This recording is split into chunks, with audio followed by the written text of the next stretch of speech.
Have you ever wondered why some superhero shows just don't hit the mark? Before they dive into the latest buzz around Ironheart, let's take a moment to remind you to subscribe to the channel and hit that like button. Your support means a lot. Ironheart has recently made its debut, but the early signs of its popularity are less than encouraging. The series, produced under the watchful eye of Kevin Feige, has notably failed to make a splash on Luminate's viewing charts during its first week. Luminate, owned by Eldridge Industries and Penske Media Corporation, tracks streaming viewership for major media brands. Despite their extensive reach, Ironheart didn't manage to secure a spot on any of their charts.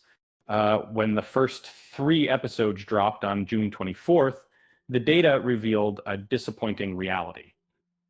And the show didn't even come close to the viewership of Mobland, which had around 260.8 million minutes streamed. This means Ironheart averaged less than 86.9 million minutes per episode. In about a month, we'll get a clear picture of audience ratings, as Nielsen will release their data. Interestingly, Disney has already integrated Nielsen into Disney Plus subscriptions. So fans will soon know how Ironheart truly performed. The absence of Ironheart on the charts is concerning. This might explain why Disney opted to release all remaining episodes in a single week, anticipating a lukewarm reception. Despite Robert Downey Jr.'s promotional efforts, the ratings didn't see a significant boost.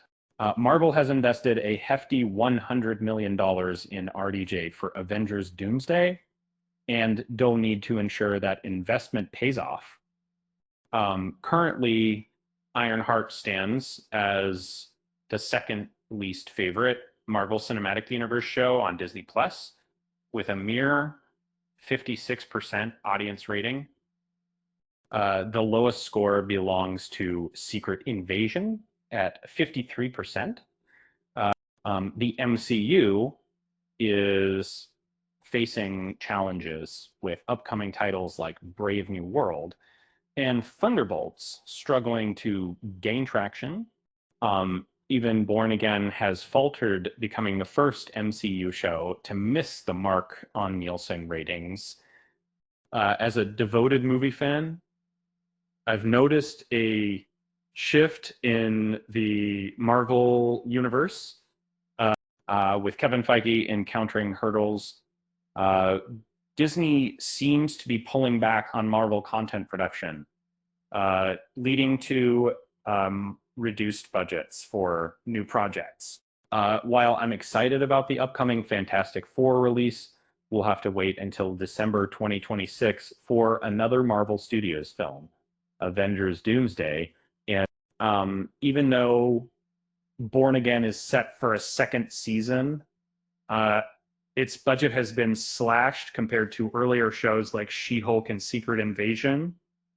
The quality of content appears to be declining, and viewership is waning. It's disheartening to see that the significant investments Disney made in Marvel productions haven't yielded the desired results. Imagine if Daredevil, Born Again, had a $200 million budget. One character I've always admired is Nova, a fan favorite. Unfortunately, her series was shelved due to high production costs.